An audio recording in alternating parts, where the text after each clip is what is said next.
காலையில கர்த்தரை சுத்தம் பண்ணுவதற்கு இறங்கி வருவா. ஈசோப்புலால் கழுவும் யெகோவா தெய்வமே. பல்லம் அந்த பாடல என்னோட சுத்திகரிப்பின் ஆவியானவர் சூழ்ந்து கொள்ளுங்க. இப்பொழுது கைகளை தட்டி பாடுங்க பாப்போம். Come on. ஈசோப்புலால் கழுவும் யெகோவா தெய்வமே, என்னை ஈசோப்புலால் கழுவும் யெகோவா தெய்வமே. ஆவியானவர் சூழ்ந்து கொள்ளுங்க இப்பொழுதே. சுத்திகரிப்பின் ஆவியானவர் சூழ்ந்து கொள்ளுங்க இப்பொழுதே. என்னை ஈசோப்புலால் கழுவும் யெகோவா தெய்வமே.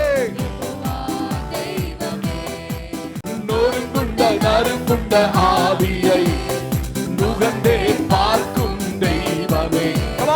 நொறுங்குண்ட நறுங்குண்ட ஆவியை முகந்தே பார்க்கும் தெய்வமே.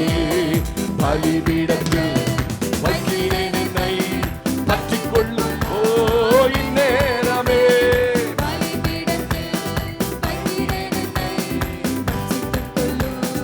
இந்நேரமே என்னை ஈசோப்புலால் கழுவும் யெகோவா தெய்வமே. யெகோவா தெய்வமே, என்னை ஈசோப்புலால் கழுவும் யெகோவா தெய்வமே. பாடுங்க. நொறுங்கின எலும்புகள் களிக்கூறும் சந்தோஷமும் மகிழ்ச்சி.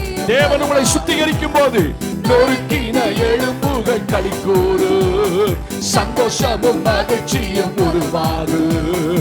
இரத்த பலிக்கு நீக்கிவிடும் உம் இரத்தத்தால் என்னை கழுவி விடும். இரத்த பலிக்கு நீக்கிவிடும் உம் இரத்தத்தால் என்னை கழுவி விடும். என்னை ஈசோப்புலால் கழுவும் யெகோவா தெய்வமே.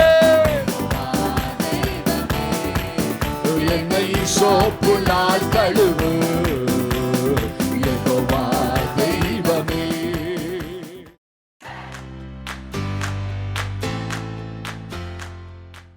எடுத்து திருப்பி வாசிக்கலாம். இன்றைக்கு ஆண்டவர் நமக்காக வைத்திருக்கிற வசனங்களை நாம் வாசிக்க கேட்க போகிறோம். ஆண்டவருக்கு மகிமை உண்டாகட்டும்.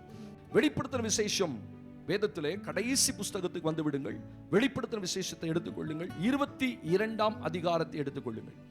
The book of Revelation chapter 22. இன்னைக்கு சுத்திகரிப்பின் ஆராதனையா இருக்கிறபடினாலே ஆண்டவர் நம்மை சுத்திகரிப்புக்குள்ளே நடத்துவாராக. 22ஆம் அதிகாரம் 10 முதல் 12 வசனங்களை நாம் வாசிக்க கேட்க போகிறோம். பின்னும் அவர் என்னை நோக்கி, இந்த புஸ்தகத்தில் உள்ள தீர்க்க தரிசன வசனங்களை முத்திரை போட வேண்டாம், காலம் சமீபமாயிருக்கிறது. அநியாயம் செய்கிறவன் இன்னும் அநியாயம் செய்யட்டும், அசுத்தமாயிருக்கிறவன் இன்னும் அசுத்தமாயிருக்கட்டும், நீதியுள்ளவன் இன்னும் நீதி செய்யட்டும், பரிசுத்தம் உள்ளவன் இன்னும் பரிசுத்தமாகட்டும். இதோ சீக்கிரமாய் வருகிறேன். அவன் அவனுடைய கிரியைகளின்படி அவன் அவனுக்கு நான் அளிக்கும் பலன், அவன் அவனுக்குரிய கிரியைகளின்படி அவன் அவனுக்கு நான் அளிக்கும் பலன் என்னோட கூட வருகிறது. என்னோட கூட வருகிறது. ஒரு ஆமென் சத்தமா சொல்லுங்க. சொல்ல, அநியாயம் செய்கிறவன் இன்னும் அநியாயம் செய்யட்டும், அசுத்தமா இருக்கிறவன் இன்னும் அசுத்தமா இருக்கட்டும், நீதி உள்ளவன் இன்னும் நீதி செய்யட்டும், பரிசுத்தம் உள்ளவன் இன்னும் பரிசுத்தமாகட்டும். ஒரு ஆமென் சத்தமா சொல்லி. ஆண்டவர் இன்னைக்கு விசேஷமாக நமக்கு இந்த சுத்திகரிப்பின் ஆராதனையை கொடுத்து சுத்தம் பண்ணுவதற்கு ஆண்டவர் கிருபை தந்திருக்கிறார். என்ன பாச சுத்தம் பண்ணணும்? நாங்க என்ன அசுத்தமாவா இருக்கிறோம், அசுத்தமாவா வாழ்ந்தோம்? அப்படி அல்ல. நம்மை அறியாமலேயே எத்தனையோ குறைவுகள் தேவனுடைய பார்வையில் இருக்கும். என்னைக்குமே தவறுகள் நம்ம பார்வைக்கு தெரியாது.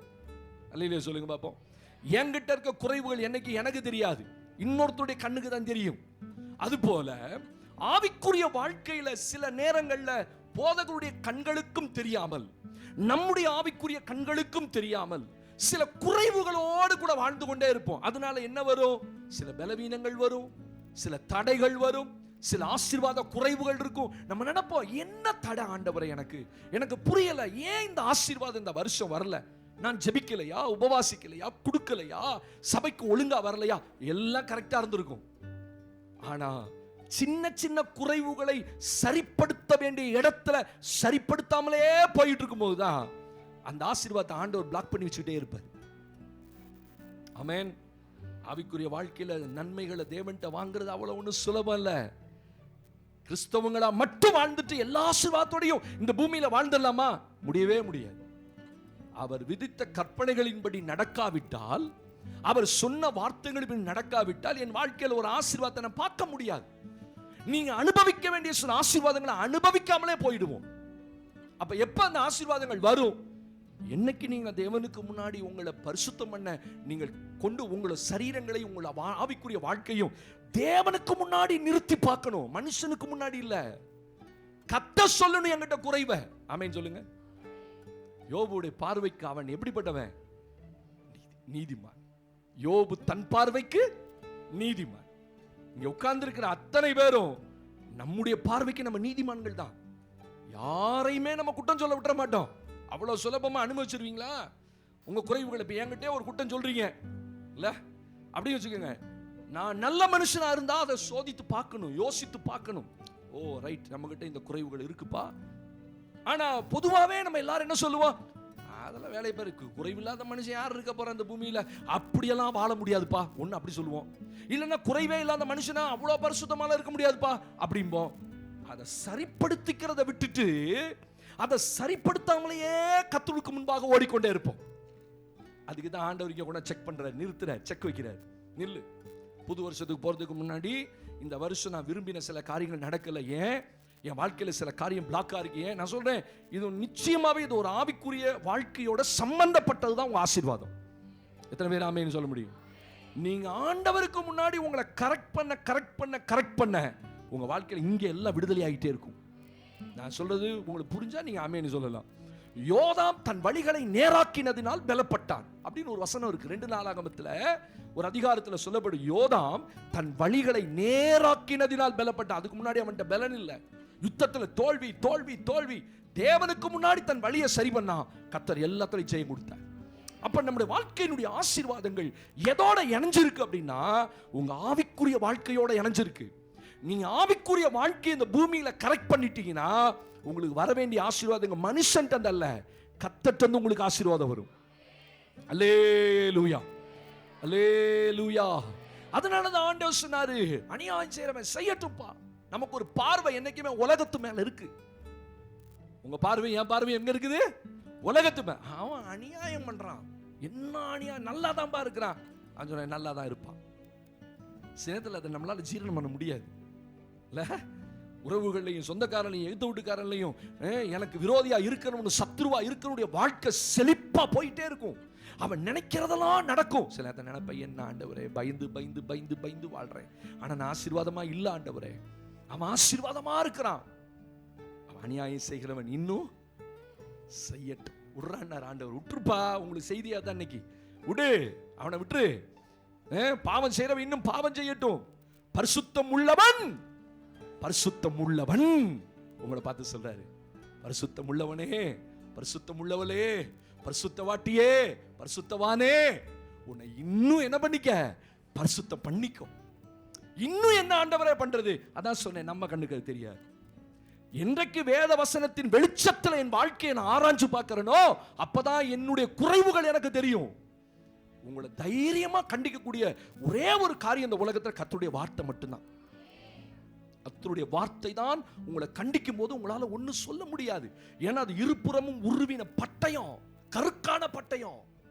வசன கருக்கா இருக்கும், அதை உங்களால மேற்கொள்ளவே முடியாது. நீ ஆமேன்னு சொல்லித்தான் ஆகணும்.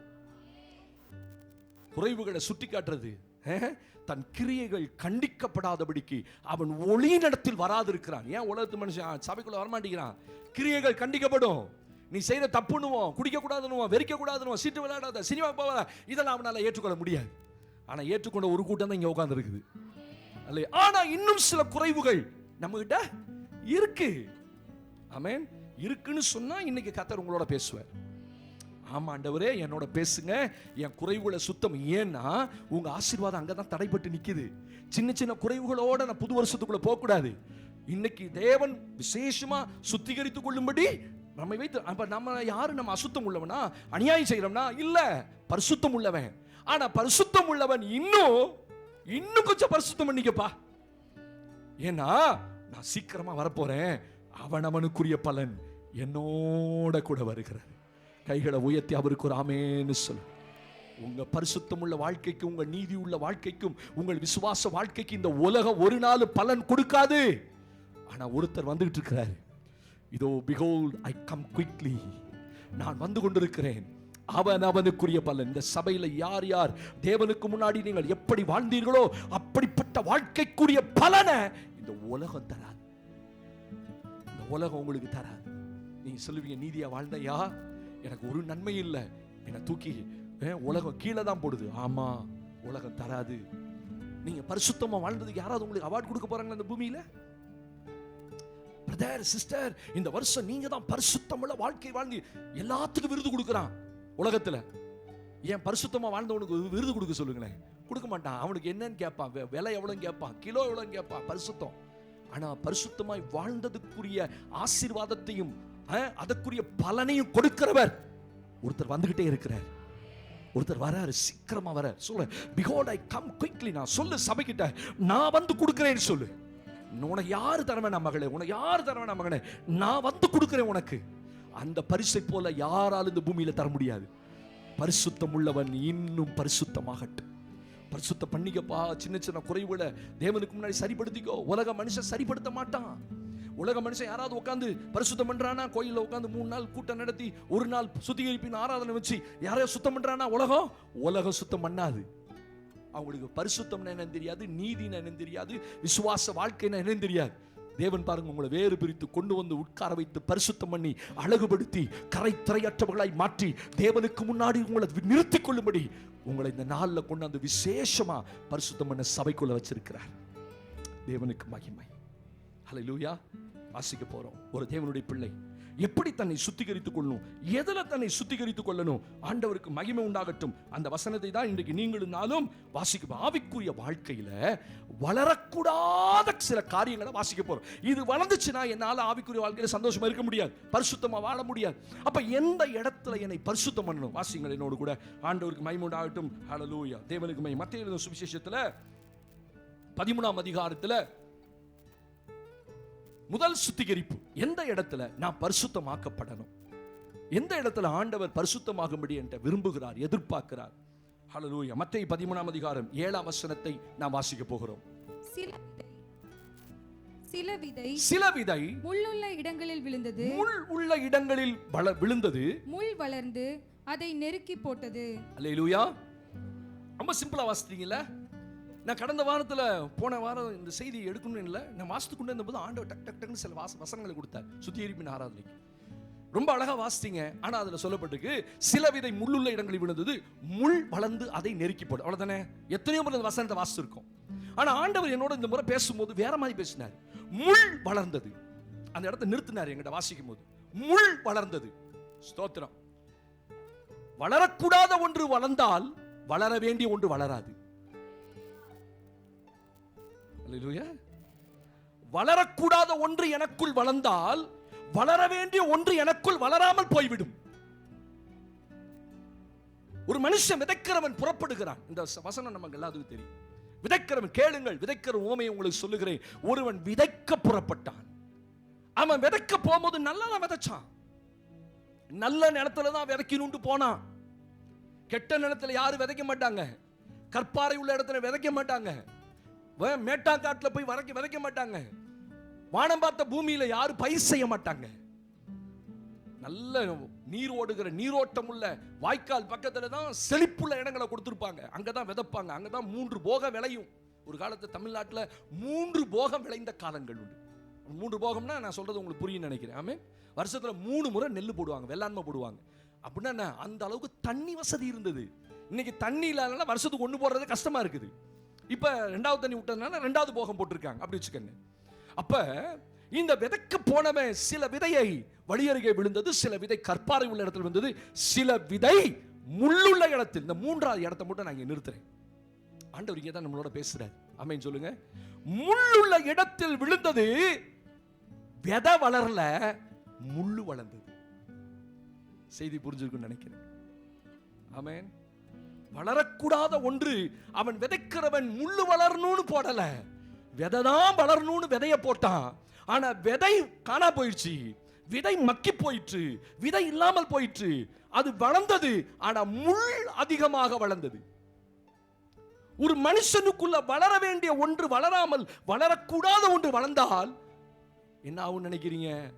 உங்களுக்கு தான் பிரச்சனை. அல்லேலூயா. அப்போஸ்தலனாகிய பவுல் சொல்லும்போது சொல்றான், என் சரீரத்தில் ஒரு முள் கொடுக்கப்பட்டிருக்கு, அது என்னை குட்டும் சாத்தானுடைய தூதனாய் இருக்கிறது. அது ரொம்ப வேதனைப்படுத்துதுப்பா என்னைய. முள்ளு ரொம்ப வேதனைப்படுத்தும். முள்ளு வளர்ந்துச்சுன்னா முள்ளு வேதனைப்படுத்தும். அல்லேலூயா. ஆவிக்குரிய அர்த்தம் புரிஞ்சிருக்கும்னு நினைக்கிறேன். முள்ளு வளரக்கூடாது, விதை தான் வளர்ந்துருக்கணும். ஆனா விதைய போட்டா அது வளர்ந்தது, ஆனா முள் அதிகமாக வளர்ந்தது. நீ ஆவிக்குரிய வாழ்க்கையில வெரி குட் பீப்புள், நீ ரொம்ப நல்ல ஜனங்கள், ஒழுங்குள்ள ஜனங்கள், ஆவிக்குரிய வார்த்தைக்கு கீழ்ப்படுகிற ஜனங்கள். இந்த வருஷம் சபை விதித்த, சபை சொன்ன எல்லா வார்த்தைக்கும் நீங்க ஓரளவு கீழ்ப்படிஞ்சிக்கதான். ஆனா எங்கேயோ என் ஆசீர்வாதம் தடப்படுது, எங்கேயோ ஒரு நன்மை என் வாழ்க்கையில கெட்டு போகுது, வளர முடியாம இருக்குதே. நல்ல கவனிங்க, நல்ல கவனிங்க. God your heart அப்படின்னு சொல்லுவோம். உன் இருதயத்தை காத்துக்கொள், அதனிடத்திலிருந்து ஜீவ ஊற்று புறப்படும். ஐயா, சில காரியத்தை நம்ம காக்கலன்னா சில ஆசீர்வாதங்கள் உள்ள இருந்து தான் வரணும், வெளியில இருந்து ஆசீர்வாதம் வராது. கர்த்தருடைய பிள்ளைகளுக்கு என்னைக்குமே ஆசீர்வாதம் வெளியில இருந்து வராது, உள்ள இருந்து தான் வெளியே வரும். சொல்லுங்க ஆமென். அதனாலதான் ஆண்டவர் சொன்னாரு, மனுஷனுடைய வாய்க்குள் போகிறது ஒன்றும் அவனை தீட்டுப்படுத்தாது, வாய்க்குள் இருந்து புறப்படுவதே அவனை தீட்டுப்படுத்தும். நல்லா கவனிச்சீங்களா? ஆனா ஆசீர்வாதம் வெளியிலிருந்து வராது, உள்ள இருந்து தான் விட. வார்த்தையினால ஒரு மனுஷன் தீட்டுப்படுவானா, ஆனா அதே வார்த்தையினால ஒரு மனுஷன் ஆசீர்வாதமும் பெற முடியும். அப்ப ஆசீர்வாதம் வெளியிலிருந்து ஒரு தேவ பிள்ளைக்கு வராது, ஆசீர்வாதம் உள்ள இருந்து தான் வரும். ஏன்னா உன் இருதயத்தை காத்துக்கொள்ள, அதனிடத்திலிருந்து ஜீவ ஊற்று புறப்படுனா அநேக ஆசீர்வாதங்கள் உங்களுக்குள்ள தான் கர்த்தர் வச்சிருக்காரு. கை வைத்து ஒரு ஆமென் சொல்லுங்க. அநேக ஆசீர்வாதங்களை கர்த்தர் எங்க வச்சிருக்காரு சொல்லுங்க? உங்களுக்குள்ள தான் இருக்கு. உங்களை படைக்கும் போதே, உங்களை உருவாக்கும் போதே, உங்களை ரட்சிக்கும் போதே, உங்களை அழைக்கும் போதே ஆசீர்வாதத்தை உங்களுக்குள்ள வச்சுதான் கர்த்தர் கூப்பிட்டார்.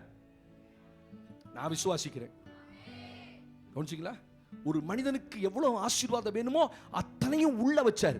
ஆனா உள்ள இருந்து வெளியே கொண்டு வரது நம்ம கையில கொடுத்துட்டார். நீ ஒழுங்கா இருந்தீன்னா அது பாட்டுக்கு உள்ள இருந்து வெளியே வரும். அது நிலத்திலிருந்து ஜீவ ஊற்று புறப்படும், அது நிலத்திலிருந்து ஜீவ ஊற்று வரும். அப்படின்னு ஆசீர்வாதங்கள் உன் உள்ளத்திலிருந்து தான் புறப்படும், இருதயத்திலிருந்து தான் புறப்படும். ஒரு மனிதனுக்குள்ள இருக்கிற ஆசீர்வாதம் வெளியே வரக்கூடாதபடி முள் வளர்ந்தது. ஹைலைட் தட் வேர்ட், முள் வளர்ந்தது. என்ன பாஸ் பிரச்சனை? முள் வளர்ந்தா வெட்டி போட்டு போயிட்டு வெட்டுன்னு தானே சொல்றேன். முள்ள ஒரு அளவு வளர விட்டுட்டு என்ன செய்யணும்? ஹலோ சொல்லுங்க, முள்ள என்ன செய்யணும்? வெட்டணும். முள்ளு வெட்டலன்னா நமக்கு தான் பிரச்சனை. கட்டடம் கட்டி இருக்கோம், பெரிய கட்டடம், 3 மாடி, சூப்பர். ஆனா அந்த கட்டடத்தை சுத்தி ஆங்காங்க தண்ணி லீக் ஆகி அங்கங்க ஒரு மரம் வளருதுன்னு வச்சுக்கோங்களேன். நிறைய கட்டடத்தில் பார்த்துருக்கீங்க தானே? விட்டா என்ன ஆகும் நினைக்கிறீங்க? கட்டடத்துக்கு பலவீனம் ஆயிடும். அப்ப அந்த வீட்டு ஓனர் என்ன செய்யணும்? கட்டடத்தை பார்த்துட்டே இருப்பாங்க. இது என்ன இந்த இடத்துல சின்னதா பார்க்கும் போதே கண்டுபிடிச்சி வேறோட பிடிங்கிட்டீங்கன்னா பிரச்சனை இல்லை. நீங்க சில பார்ப்பாங்க, சரி அப்புறம் வெட்டிக்கலாம், சரி அப்புறம் வெட்டிக்கலாம், சரி அப்புறம் வெட்டிக்கலாம் அப்படின்னு அது பாட்டுக்கு வளர்ந்துகிட்டே இருக்கும். நீங்களும் பார்த்துக்கிட்டே தான் இருப்பீங்க. அந்த கட்டடத்தில் அந்த மரம் வளர்ந்துகிட்டே இருக்கும். ஒரு சோம்பேறி தான். ஒரு டக்குன்னு ஒரு ஏணியை எடுத்து போட்டு படான்னு ஒரு கத்தியை வச்சு வெட்டினா முடிஞ்சுது. அதோடு கூட மட்டும் இல்ல, அது உள்ள வேர் இருக்கும். வேற அழிக்காம விட்டீங்கன்னு வச்சுக்கோங்க, அந்த மரம் வளர்ந்துகிட்டே தான் இருக்கும். வெளியில இருக்க மரத்தை வெட்டுவீங்க, ஆனா உள்ள போகிற வேற அழிக்கலன்னா இன்னைக்கு அதான் ஆவிக்குரிய வாழ்க்கை நடக்குது. மேல இருக்கிற மரத்தை மட்டும் வெட்டுகிறோம். பரிசுத்தப்படுத்துங்க ஆண்டவரே, பரிசுத்தப்படுத்துங்க ஆண்டவரே. எங்க பரிசுத்தப்படுத்தணும் அதை சொல்லு. எந்த இடத்துல உனக்கு பரிசுத்தம் தேவை? எந்த இடத்துல உனக்கு முள்ளு வளர்ந்து உன்னை குத்தி கொண்டு இருக்கு? நல்ல கவனிங்க, முள்ளு வளர்ந்து அநேகரை குத்துகிறது, நம்மையும் குத்துகிறது. முதல்ல முள்ளு வளர்ந்தா நம்மளை தான் அழிக்கும். எனக்குள்ள வளருகிற வளரக்கூடாத சில முட்கள் எல்லாம் வளர்ந்தால் என் ஆவிக்குரிய வாழ்க்கை அதை அழித்து போடும், அது மற்றவங்களையும் அழிச்சிடும். அதனாலதான் ஏசாவை பத்தி எபிரேயர் புஸ்தகத்தில் 11ஆம் அதிகாரத்தில் எழுதும் போது ஏசாவை சீர்கெட்ட ஏசாவா இருந்தான், அவன் தாய் தகப்பனுக்கு மனநோவா இருந்தான், அவன் கத்தியும் கதறியும் அவன் ஆசீர்வாதத்தை காணக்கூடாமல் போனா அப்படின்னு பைபிள் எழுதுது. ஏன்னா உள்ள முள்ள வளர விட்டுட்டான். அல்லேலூயா. இன்னைக்கு சபைக்கு ஆண்டவர் சொல்றாரு, முள்ள வளர விட்டுறாத. முள்ள வெட்டிருப்பா, முள்ள வேரோட எடுத்துரு. அநேகர் வெட்டுகிறோம், ஆனா வேரோட எடுக்கிறது இல்லை. டெக்னிக் தெரிஞ்சவங்க தான் அதை செய்வாங்க. அந்த இடத்துல செடி வளர்ந்தோடனே ஒன்று ஆசிடை ஊற்றணும், இல்லைன்னா எனக்கு தெரிஞ்சதை சொல்கிறேன், நீங்கள் பெரிய சயின்டிஸ்ட் எல்லாருமே, நீங்கள் யாராவது ஆசிட் ஊற்றுவாங்களா? பாஸ்ட்டுக்கு ஒன்றுமே தெரில, நான் படித்ததே சொல்கிறேன்ப்பா. நீங்கள் என்ன காட்டிலும் ஞானிகள், அல்லேலூயா, மன்னிச்சுக்கணும் என்ன. நீங்கள் எல்லாரும் பாஸ்ட்டுக்கு ஒன்றும் தெரியல, பாரு ஆசிடை ஊற்றுங்கிறாரு. எனக்கு தெரிஞ்சதை நான் ஊற்றுனதை சொல்கிறேன். செத்து போச்சு, மண்ணெண்ணெயை ஊற்றுனே செத்து போச்சு. எங்கள் கட்டடத்துக்கு பக்கத்தில் பெருசாக வளர்ந்துருக்கு. போய் எடுத்து ஒரு பையனை ஏறி எடுத்து ஊற்ற சொன்னேன், என் வீட்டுக்கு வந்த பையனை. அது செத்துருச்சு, அவ்வளோதான், வேரோடு செத்துருச்சு. இப்போ நான் வேற விட்டுட்டு மேலே முட்டை வெட்டிக்கிட்டே வருஷம் வருஷம் வெட்டுறேன். சுத்திகரிப்பு நாராயணமாக, சுத்திகரிப்பு நாராயண, சுத்திகரிப்பு. அப்பையும் பாருங்க ஒரு கூட்டம் வரல. தங்களை சுத்திகரிக்கணும், புது வருஷத்துக்குள்ள ஆசீர்வாதமாக போகணும். சரி வாங்க, இப்போ பாயிண்ட்டுக்கு வாங்க. இப்போ இந்த முள் வளர்ந்தது, என்ன முள் வளர்ந்துச்சு? எந்த இடத்துல எனக்குள்ள என்னை கெடுக்கிற, என் ஆவிக்குரிய வாழ்க்கையை கெடுக்கிற, என் நிமித்தமாய் அநேகரை தீட்டுப்படுத்துகிற முள். நல்ல கவனிங்க, ரொம்ப அருமையான பாயிண்ட் ஆவியான பேசுறார் சபைக்கு. முள் வளர்ந்து உனக்கு மட்டும் பிரச்சனையாகல, உங்க வீட்டாருக்குள்ளேயும் அது பிரச்சனையாச்சு. உங்க நிமித்தமா வீட்டுக்குள்ள சமாதானம் போச்சு, உங்க நிமித்தமா வீட்டுக்குள்ள ரெண்டகமாச்சு, உங்க நிமித்தமா வீட்டுக்குள்ள பிரிவினைகள் வந்தது. இதெல்லாம் யார் நிமித்தமா? பார்த்தீங்களா, இன்னும் செய்தி உங்களுக்குள்ள போல. நான் தான் சொன்னீங்களா பார்த்தீங்களா? யாராவது யார் நிமித்தமா? என் நிமித்தமா.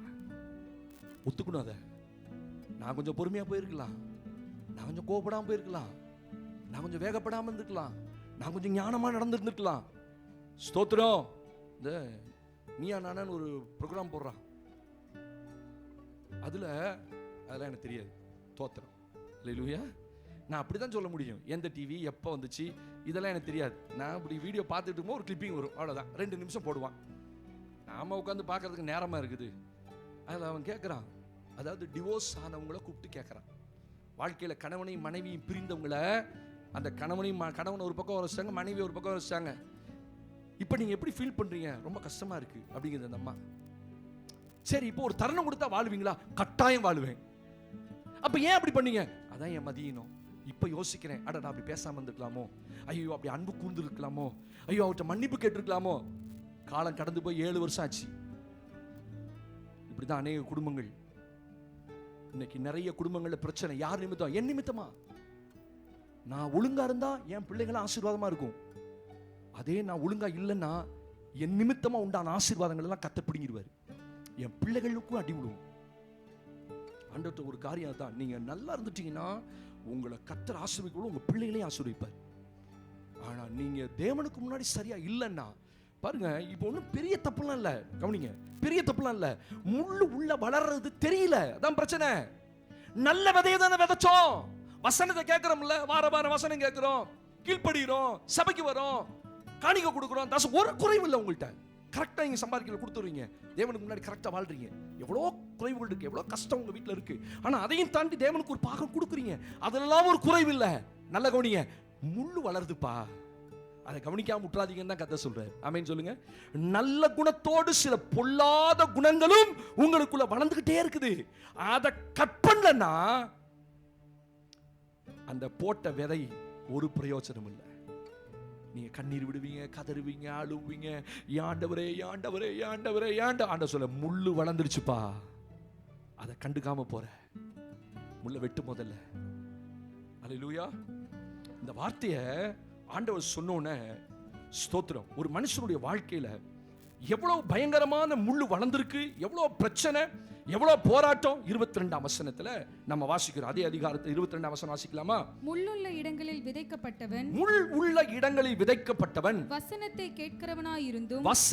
கேட்கிறவனாயிருந்தும் உலக கவலையும் ஐஸ்வரியத்தின் மயக்கமும் வசனத்தை நெருக்கி போடுகிறதினால் அவனும் பலனற்று போவான், அவனும் வளர முடியாம போவான். முள்ளுள்ள இடங்களில் விதைக்கப்பட்டவன், அவன் தெரியாம தான் விதைச்சான். முள்ளு இருக்குன்னு தெரியாம தான் விதைச்சான். தூவுன இடத்துல முள்ளு இருந்திருக்கு, விழுந்துருச்சு. அப்ப பைபிள் சொல்லுது, விதைக்கிறவன் யாரு, அறுக்கிறவன் யாரு, நிலம் யாரு அப்படின்னு பைபிள் தெளிவா சொல்லுது. ஸ்தோத்திரம். அந்த வசனத்தை மட்டும் வாசிக்குமா? அந்த இடத்துல மேல உள்ள வசனத்துல, அதே அதிகாரத்துல நீங்க மேல பாருங்க. நிலம், உலகம், சொல்லப்பட்டிருக்கா?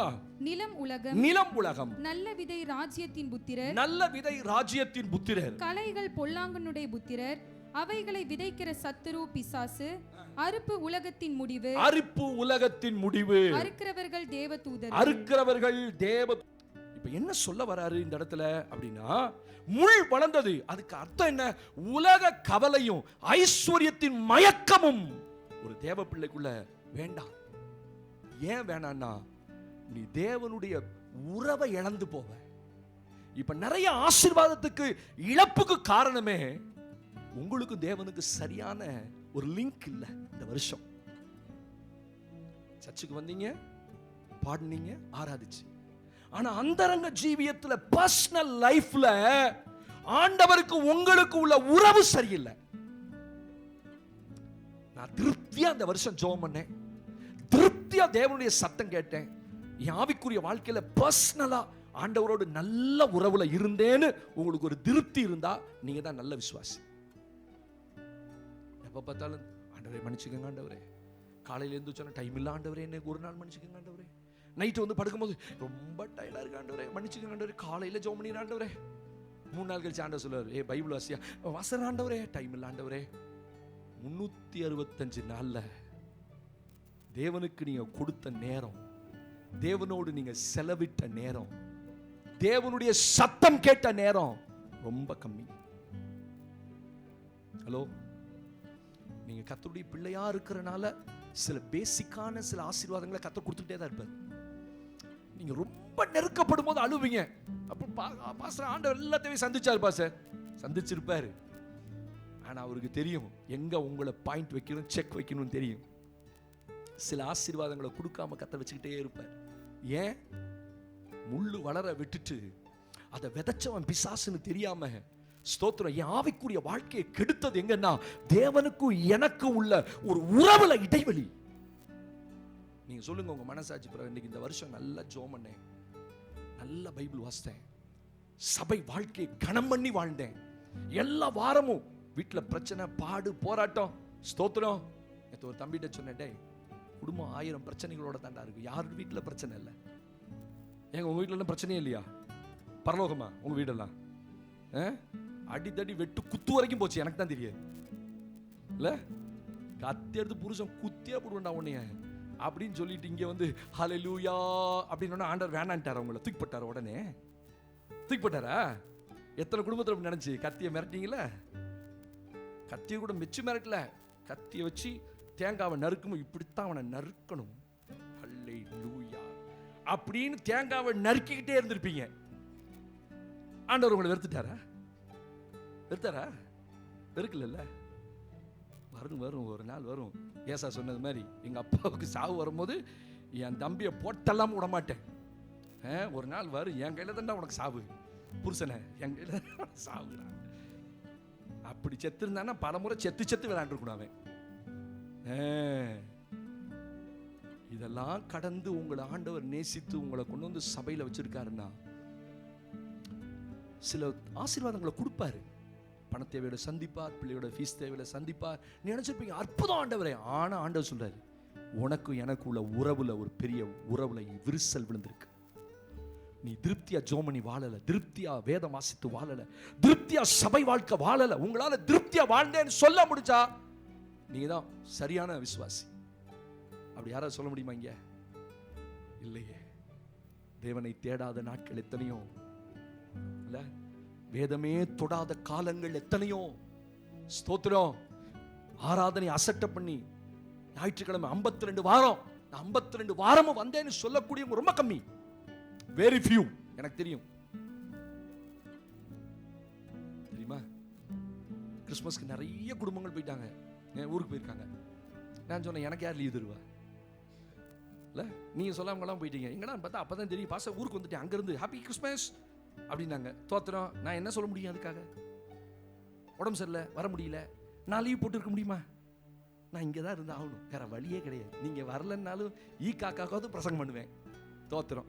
அது என் மேல விழுந்த கடமை, கர்த்தர் எனக்கு கொடுத்த ஊழியம். ஆமேன்னு சொல்லுங்க. என்ன நேசிக்கிற ஒரு 10 வந்து நிற்கும். நான் எப்போ ஆராதனை நடத்தாலும் என்ன பாசு பாவம் தனியா பாடிட்டு இருப்பாரேன்னு வராங்க 10 பேர். அது கர்த்தர் எனக்கு கொடுத்த ஜனம். இப்ப இந்த ஆவிக்குரிய வாழ்க்கையில இந்த வருஷம் எங்க சரிப்படுத்தணும்ன்றாரு. பரிசுத்தம் உள்ளவன் இன்னும் பரிசுத்தமாகட்டும். அப்பா, எத்தனை காலங்கள் ஆண்டவரை தேடல ஒழுங்கா. ஆண்டவரே என்ன ஆண்டவரே சலிச்சுக்கிட்ட காலங்களும் நேரங்களும் தான் நிறைய. ஆண்டவர் கேட்கிற, நீ ஒழுங்கா வாழ்ந்தியா எனக்கு முன்னாடி? ஜெபம் பண்ணாத நாட்கள் எத்தனை, ஆலய வாழ்க்கை அசட்டை பண்ண நாட்கள். அசட்டை பண்றது என்ன தெரியுமா? நேரம் இருந்தும் அப்ப போலாம், அடுத்த வாரம் போலாம், ஒரு மாதிரி டயர்டா இருக்குப்பா, ஸ்தோத்திரம் சொல்றது எந்திரிக்கும் போதே டயர்டா இருக்கு. என்ன டயர்டு? வேலைக்கு போறதுக்கு கூட எப்படா ஓடனேன்னு கரெக்டா அடுத்த நாள் காலை திங்கக்கிழமை எந்திரிச்சு 9 மணிக்கு ஓடிடுவான். அது எங்கடா போதும் இந்த டயர்டு உங்களுக்கு அப்படின்னு. தேவனுடைய ஆலயம்னா மட்டும் அவ்வளவு பிரச்சனை. ஆனா அடுத்த நாள் காலையில தன்னுடைய காரியம் தன்னுடைய வேலை அப்படின்னா கரெக்டா இருக்காங்க. அப்ப தேவன் பாப்பார், நீ உன் வேலையில கரெக்டா இருந்துக்கோ, நான் என் வேலையில கரெக்டா இருக்கேன். ஆமென். தேவனுடைய ஆலயம் சும்மா இல்ல. நீங்க மனுஷன்ட்ட விளையாடலாம், யார்கிட்ட விளையாடக்கூடாது. தேவனுடைய கையில் விழுவது பயங்கரமா இருக்கும். ஆவிக்குரிய வாழ்க்கை சரியா இல்ல, முள்ள வளர விட்டுட்டோம் அப்படின்னா, உறவை சரியா வளர்க்கல அப்படின்னா, அது விழுந்த இடம் நான் சொல்றேன், நல்ல உறவுல ஆண்டவரோடு இருந்து பாருங்க, அது கற்பாறையானாலும் சரி, அது முள்ளுள்ள இடமா இருந்தாலும் சரி, நல்ல செடி வளரும். அது ஏன் அனுபவம். ஆமென். ஈரோட்டுக்குள்ள கர்த்தர் கொண்டு வந்த போது இந்த இடம் அவ்வளவு ஒன்றும் சுலபமான இடம் இல்ல, சுலபமான இடம் இல்ல. எத்தனை ஆவிகள்கிட்ட போராடணும். என்ன ஆண்டவரே என்னை கொண்டு வந்து இப்படி வச்சிருக்கிறீங்க, ஸ்தோத்திர ஆண்டவரே. அழுதேன், கதறினேன், கத்துனேன், கொஞ்சம் கஷ்டம்தான். ஆனா உறவுல சரியா இருந்தோம். ஆமென் சொல்லுங்க. எத்தனை பனி அடிச்சாலும் சரி, எத்தனை மழை அடிச்சாலும் சரி, எத்தனை விடிஞ்சு விடியாமலும் சரி, தேவ சமூகத்துல நிற்போம். அந்த உறவை கரெக்டா மெயின்டைன் பண்ணனாலதான் இது கற்பாறையிலும் இந்த செடி வளர்ந்துருக்குது. இந்த முள்ளுள்ள இடத்திலும் முள்ள வளர விடல. ஆமென் சொல்லுங்க. முள்ளு வளர கூடாது. சத்துரு சொல்ல, நான் தான் வளருவேன். ஏன்னா விதைக்கிறது அவன். 2 பேர் விதைக்கிறாங்க. ஒன்னு ஆண்டவர் விதைக்கிறார், இன்னொன்னு பிசாசு விதைக்கிறான். ஆனா பிசாசு விதைக்கிறத அப்பப்ப எடுத்துட்டோம்னா, முள்ள எடுத்து போட்டுட்டோம்னா, ஒரு ஆமென் சொல்லுங்க, நல்ல பயிர் வளரும். கர்த்தரோடு உறவுல இருங்க. நல்லா இந்த வருஷம் அதை ஒத்துக்கணும். தேவ சமூகத்துல நான் சரியா ஜெபம் பண்ணல, சரியா வேதத்தை வாசிக்கல, சரியா சபை ஆராதனைக்கு இல்லப்பா, அநேக சந்தர்ப்பங்கள்ல நான் அசட்டை பண்ணியிருக்கேன். எத்தனையோ மாத கணக்கில் சபைக்கு வராம இருந்திருக்கேன். கேட்டா அசால்ட்டா சொல்லுவாங்க, அடுத்த வாரம் வந்துடுறேன் பாஸ்டர். நான் கேட்பேன், இந்த வாரம் ஏன் வரலன்னு பதில் சொல்லு. நம்ம ஆட்கள் ரொம்ப டெக்னிக்கா பேசுவாங்க. ஏன்டா வரல? அடுத்த வாரம் வந்துடுறேன் பாஸ்டர். நான் கேட்டது இந்த வாரம். ஆமாவா இல்லையா? நீங்க வேலை பார்க்குறீங்க, உங்க முதலாளி இருக்காரு, ஏன்டா நேத்து வரல? நாளைக்கு வந்துடுறேன் சார் அப்படின்னு உங்க ஓனர் ஒத்துக்கோனே? இல்ல உங்க பிரின்சிபல் ஒத்துக்குவாங்களா? ஸ்கூல்ல வேலை பார்க்குற டீச்சர்ஸ்லாம் இருக்கீங்க, நேத்து ஏன் வரல, சொல்லாமலாம் லீவ் போட்டீங்க, நாளைக்கு வந்துடுவேன். அப்படி நாளைக்கு சம்பளத்தை வாங்கிக்கோ, நேத்து சம்பளம் உனக்கு கிடையாது. அப்படி ஆண்டவர் சில ஆசீர்வாதங்களை நிறுத்தி வச்சது காரணம் என்னன்னா, நீங்க எத்தனையோ நாட்கள் ஜெபம் இல்லாம, வேத வாசிப்பு இல்லாம, ஆண்டவரோட உறவு இல்லாம போயிட்டே இருக்கிறீங்க. கண்டு காணாம முள் வளருது. முள் வளர்ந்து அதை நெருக்கி போட்டது உலகத்தின் கவலை, ஐஸ்வர்யத்தின் மயக்கம். அதான் சொல்றாரு, உலக கவலையினால நீங்க ஆண்டவரை தேடல. ஒரு கூட்டத்துக்கு சம்பாதிக்கணும் வேணான்னு சொல்லல. ஆனா அதுவே வாழ்க்கையுடைய முக்கியமா கர்த்தரை விட்டுட்டு போய் சந்திக்காது. ஒரு வாலிபன் இரவு சந்திச்சேன் போகும்போது, என்னடா கிறிஸ்மஸ் கூட உன்னைய காணண்டா. நாளைக்கு வந்துடுவேன் பாஸ்டர், நாளைக்கு சாயந்தரம் வந்துடுறேன் பாஸ்டர். நான் சொன்னேன், நாளைக்கு சாயந்தரம் ஆராதனையும் இல்லை. அது கூட தெரியாம ஒரு விசுவாசி இருக்கு பாருங்க. ஹலோ, இருக்கீங்களா? நீங்க வேணா சேலஞ்ச் பண்றேன், நீங்க சாயந்தரம் 6 மணிக்கு இங்க வாங்க, ஒரு கூட்டம் வருதா இல்லையான்னு பாருங்க. நம்ம என்ன சொன்னாலும் அவங்களுக்கு விளங்காது. அவங்களுக்காக தான் கர்த்தர் பாஸ்டரா வச்சிருக்காரு. உங்களுக்குலாம் கோவம் வந்துடும். என்ன எத்தனை முறை இப்போ நீங்கள் உங்கள் வீட்டுக்காரர் சொல்றீங்க ஒரு பொருளை வாங்கிட்டு சொல்லி, நம்மால் போய் எதையோ யோசிச்சுட்டு போவான், அந்த 4 பொருளில் ஒரு பொருளை மறந்துடுவான். பாவம் தோத்துறான். அதுக்கு என்ன திட்டு வாங்குவான் தெரியுமா? எத்தனை முறை சொல்றது தோத்துறான், போய் வாங்கிட்டு வா அப்படின்ற மாதிரி தானே எனக்கு இருக்கும். எத்தனை முறை 2 வாரமாக சொல்லிக்கிட்டே இருக்கேன். ஆனாலும் ஒரு கூட்டம் வரும், கத்த சொல் கோச்சுக்காதரா ஊழியக்காரனு, அவங்களுக்கு தான் உன்னை வச்சிருக்கேன். ஆமென். கர்த்தர் இந்த வருஷம் சொல்றாரு, முள்ளு நிறைய வளர்ந்துருச்சு, அந்த முள்ளை எடுத்துரு. தேவனோடு உள்ள உறவை சரிப்படுத்திக்கோ. இன்னைக்கும் ஆண்டவரே மன்னிச்சிருங்க ஆண்டவரே போகாத, நாளை கரெக்ட் பண்ணு. ஆண்டவரோட உறவுல இரு. கர்த்தருடைய வேதத்தை கனம் பண்ணுங்க. இப்போ நான் அந்த வருஷத்துக்கு கடைசியில் ஒரு முடிவு பண்ணி காலைல 5 மணிக்கெல்லாம் பைபிள் எடுத்துருவேன். என் ஜெபத்தில் 5 மணிக்கு பைபிள் எடுத்து உட்காந்து 1 மணி நேரம் வாசிப்பேன். இப்போ எனக்கு உண்மையாக சொல்றேன், என் ஆவிக்குரிய வாழ்க்கை நிறைய மாற்றங்கள் எனக்கே தெரியுது. வசனம் உள்ள போக போக நான் உங்களுக்கு சொல்லித்தரேன். காலைல 5:30 மணிக்கு பைபிள் எடுங்க. முதல்ல எந்திரிச்சோன்னே ஸ்தோத்திரம் பண்ணி ஜெபம் பண்ணிட்டு பைபிளை எடுத்து திறந்து ஒரு 1/2 மணி நேரம் வாசிங்க. அவன் நீர்க்கால்களில் ஓரமாய் நடப்பட்டு தன் காலத்தில் தன் கனியை தருவான். அந்த கனி எங்க இருந்து வரும்? உள்ள இருந்து வெளியே வரும். உள்ளதான் இருக்கு கனி. நான் சொல்றேன், உள்ளதான் இருக்கு. ஆனா வெளியே வர முடியாம தவிக்குது. அது நீங்க தேவனுக்கு முன்னாடி கரெக்ட் பண்ணுங்க, முள்ள கட் பண்ணுங்க. ஆமென். உலகத்தின் கவலைகளும் ஐஸ்வரியத்தின் மயக்கமும் விட்டுட்டு, ஆண்டவரே நான் உங்களை தேடுறேன்ப்பா, ஸ்தோத்திரம். நீங்க தேவனுக்கு முக்கியத்துவம் கொடுங்க. இந்த வருஷம் எல்லாத்துலயும் கர்த்தர் உங்களை சரிப்படுத்துவார். 2வது, எதை நாம் கட் பண்ணணும், எதை நம்ம வளர விடக்கூடாது, ஆண்டவருக்கு மகிமை உண்டாகட்டும். வாசிங்க மத்தேயு 13ஆம் அதிகாரத்திலே 13 முதல் 15 வசனங்களை நாம் வாசிக்க கேட்க போகிறோம். Matthew chapter 13, ஆண்டவருக்கு மகிமை உண்டாகட்டும். 13 முதல் 15 வசனங்களை வாசிக்க கேட்கலாம். அவர்கள் கண்டும் காணாதவர்களாயும் கேட்டும் கேளாதவர்களாயும், நல்ல கவனிச்சு, சூப்பர் பாயிண்ட் இது. அவர்கள் கண்டும் காணாதவர்களாயும் கேட்டும் கேளாதவர்களாயும் உணர்ந்து கொள்ளாதவர்களாயும் இருக்கிறபடியினால் நான் ஊமைகளாக அவர்களோட பேசுகிறேன். ஏசாயாவின் தீர்க்க தரிசனம் அவர்களிடத்தில் நிறைவேறுகிறது. ஏசாயாவின் தீர்க்க தரிசனம் அவர்களிடத்தில் நிறைவேறுகிறது. அதாவது காதார கேட்டும் உணராதிருப்பீர்கள். கவனிங்க, குறிச்சு, காதார கேட்டும் உணராதிருப்பீர்கள், கண்ணார கண்டும் அறியாதிருப்பீர்கள். இந்த ஜனங்கள் கண்களினால் காணாமலும் காதுகளினால் கேளாமலும் இருதயத்தினால் உணர்ந்து மனம் திரும்பாமலும் நான் அவர்களை ஆரோக்கியமாக்காமலும், அந்த வேர்ட் அண்டர்லைன் பண்ணுங்க, நான் அவர்களை ஆரோக்கியமாக்காமலும் இருக்கும்படிக்கு அவர்கள் இருதயம் கொழுத்திருக்கிறது. அண்டர்லைன் தட் வேர்ட், அவர்கள் இருதயம் கொழுத்திருக்கிறது, காதால் மந்தமாய் கேட்டு தங்கள் கண்களை மூடிக்கொண்டார்கள் என்பதே. ஒரு ஆமென் சொல்லுங்க. அல்லேலூயா. வளரக்கூடாத 2வது காரியம், என் ஆவிக்குரிய வாழ்க்கையை கெடுக்கிற, பரிசுத்தமாகாத முடியாதபடி, பரிசுத்தம் உள்ளவன் பரிசுத்தமாகட்டும். என்னால பரிசுத்தமாக முடியல, கர்த்தர் சுத்தம் பண்றார். முதல்ல முள் வளருது, அதை முள்ள கட் பண்ணு. உலக மயக்கம் ஐஸ்வர்யத்தின் மயக்கம் உள்ள விடாத, தேவனுக்கு உனக்கு உறவை சரி பண்ணு. அதான் உங்களுக்கு 2வது. ரொம்ப அழகான ஒரு வார்த்தை ஆண்டவர் கொடுத்தார். எது வளரக்கூடாதுன்னா, கோச்சுக்காதீங்க அந்த வார்த்தையை குறித்து. ஆமென் சொல்லுங்க. நான் ரொம்ப யோசித்து அந்த வார்த்தையை எடுத்தேன். உள்ள இருக்க கொழுப்பு வளரக்கூடாது. அந்த இடத்துல வசனம் என்ன சொல்லுது? சத்தவாசி அந்த இடத்த மட்டும், அவர்கள் இருதயம் கொழுத்திருக்கிறது. அப்படின்னா என்ன அர்த்தம்? கொழுப்பு பிடிச்சிருக்கு, கொழுப்பு நிறைய வளர்ந்துருச்சு. அல்லேலூயா. கொழுப்பு எங்க வந்துச்சு? இப்படிலாம் ஒரு செய்தி நான் எடுக்கணும் ஆண்டவரே. என்ன ஆண்டவர் சொல்ற, குடு. ஒரு மனுஷனுக்கு வளரக்கூடாத ஒன்று வளர்கிறது, முள்ளு வளருது. 2வது கொழுப்பு வளருதான்.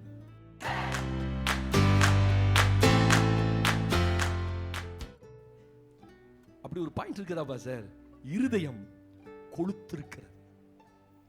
அற்புதமான பாயிண்ட். இருதயம் தேவனுடைய சத்தத்தை கேட்க முடியாதபடி, இருதயம் தேவன் சொல்லுகிறதை உணர முடியாதபடி கொழுப்புனால அடைச்சு கிடக்கு. அதனாலதான் ஆசீர்வாதம் இல்லை. முதல்ல உள்ள முள்ளு வளருது, உள்ள இருந்து கனி வர முடியல. 2வது இருதயம் கொழுத்து கிடக்கு. சரீர கொழுப்பை பத்தி ஆண்டவர் பேசல, இருதயம் கொழுப்புல அடைச்சு கிடக்கு. இருதயம் கொழுப்புல அடைச்சா என்ன ஆகும் நினைக்கிறீங்க? Heart attack. அதான் ஹார்ட் அட்டாக். நல்லா அந்த மனுஷனை கொண்டு போய் பார்த்தா உள்ள அடப்பு இருக்குது, மூச்சு விட முடியல. நேற்று தெரிஞ்சவருக்கு உள்ள 2 வால்வு பிளாக் ஆயிருக்கு. அல்லேலூயா. நாங்க பேசிக்கிட்டே வந்த கார்ல பாசமணி அம்மா சொன்னாங்க, அவருக்கு குறிப்பிட்ட ஆளுக்கு இருதயம் அடைச்சு போச்சு, 2 வால்வு அடைச்சு போச்சு. எனக்கு ஒரு யோசனை வந்துச்சு, இந்த ஹார்ட் அட்டாக் வரவன் எல்லாமே ஆம்பளையா தான் இருக்கான். பார்த்திருக்கீங்களா? ஒரு பொம்பளைக்கு அது ஹார்ட் அட்டாக் வருதா? நீங்க உங்களுக்கு தெரிஞ்சா சொல்லுங்க. அடப்பு வரதெல்லாமே யாருக்கு தான்? ஏன் வருது தெரியுமா? இப்ப நான் கேட்டேன்னு வச்சுக்கோங்க, ஏகப்பட்ட ஆட்கள் ஏகப்பட்ட விதத்துல விளக்கம் சொல்லுவாங்க. அப்ப நாங்க பேசிட்டு வந்தோம், இந்த பொம்பளைங்க வீட்டுல இருக்கிறதெல்லாம் அந்த ஆம்பளைங்கள கொட்டிடுறது, கொட்டினோன்னு உள்ள போய் அடைச்சிக்குது. அவன் மூச்சு, இந்த வருஷம் வீட்டை வாங்கிடணும், அடைச்சிக்குது. இந்த வருஷம் காரை வாங்கிடணும், அடைச்சிக்குது. ஐயோ, எப்படிதான் நான் வாங்குவேன்? உனக்கு வக்கு இருக்கா, உனக்கு அது இருக்கா, உனக்கு இது இருக்கா அப்படின்னு சொல்லி சொல்லி இவன் வாங்கிய உள்ள இருக்கிறதெல்லாம் அது நிலத்தை கொண்டு போய் போட்டு ஸ்டென்ட் வச்சிடலாமா? எனக்கு தெரிஞ்சு நான் கேள்விப்பட்ட அடைச்சவெல்லாம் ஆம்பளையா தான் இருக்கான். ஒரு பொம்மநாட்டி கூட அடைக்க மாட்டேங்குது. என்ன திறந்து எல்லாத்தையும் கொட்டிடுறது. வீட்டில் போய் எல்லாத்தையும் கொட்டினோன்னே இருக்கிற ஆம்பளைக்கெல்லாம் உள்ள போய் அவன் மண்டையை போட்டு உடச்சிட்டு என்ன பண்ணலாம் அப்புறம் நைட்டில் உப்பு உப்பு அப்படின்னு அது உப்பி உப்பி உப்பி அடைச்சே போகுது இந்த ஆம்பளைங்களுக்கு. ரொம்ப பாவங்க நீங்கெல்லாம். சொல்லுங்கப்பா, செய்ய பொண்டாட்டி வராமல் போயிட்டாலே இன்னைக்கு இந்த செய்தியை கேட்க. ஐயோ ஐயோ, யூடியூப்ல போடுற கொண்டே காட்டுங்க. அடைக்கிறதுக்கு முன்னாடி பொம்பளையெல்லாம் விட்டுருங்கப்பா. சொல்லுங்க. கொழுப்பு இருதயத்தை அடைக்கிறது. ரொம்ப வளர்ந்துருச்சு, ரொம்ப விட்டுட்டோம். இந்த கொழுப்பு எதனால வளர்ந்துச்சு? ஸ்தோத்திரம். இந்த கொழுப்பு என்ன பண்ணுது சொன்னா 3 காரியத்தை எழுதுறாரு. ஆண்டவருக்கு மகிமை உண்டாகட்டும். வாசிக்கலாம் அந்த வசனத்துல, என்னோடு கூட நீங்க வாசிக்க போறீங்க. ஆண்டவருக்கு ஸ்தோத்திரம். அவர்கள் கண்களையும் காதுகளையும் என்ன செஞ்சிட்டாங்களா? வாசிமா. கண்களினால் காணாமலும் காதுகளினால் கேளாமலும் இருதயத்தினால் கண்களையும் காதுகளையும் திறக்க முடியாதபடி தேவன் சொன்ன வார்த்தையை எதையுமே கேட்க முடியல. ஏன் இந்த கொழுப்பு வளர்ந்துச்சு தெரியுமா? கர்த்தர் சபையில சொல்லும் போது சில வார்த்தைகளை உங்க கண்கள்னாலையும் காதுகள்னாலையும் கேட்காம அவைகளை செவிகளை மந்தமாக்கி வச்சிருக்கீங்க. இது எனக்கு இல்லப்பா, இந்த பிரசங்கம் எனக்கு இல்ல, இந்த இடத்துல சொன்னப்பட்ட வார்த்தை என்னுடையது அல்ல அப்படின்னு ஒரு விசுவாசி சொல்லும் போதுதான் இருதயத்துல கொழுப்பு அதிகமாகும்.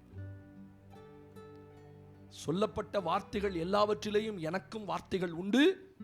நீங்க பாருங்களேன், பிரசங்கம் கேட்டுக்கிட்டே இருக்கும்போது உங்களுக்கு சொல்லு, இந்த வார்த்தை அந்த அம்மாவுக்கு தான், இந்த வார்த்தை என் வீட்டுக்காருக்கு தான், இந்த வார்த்தை என் நங்கையா இருந்திருந்தா நல்லா இருக்கும், இந்த வார்த்தை என் கொழுந்தியா இருந்திருந்தா நல்லா இருக்கும். ஏப்பா, முதல்ல வார்த்தை உங்களுக்கு தான். அப்பா தோத்துறாண்ட, என் இருதயம் திறந்துக்குச்சு. அல்லேலூயா.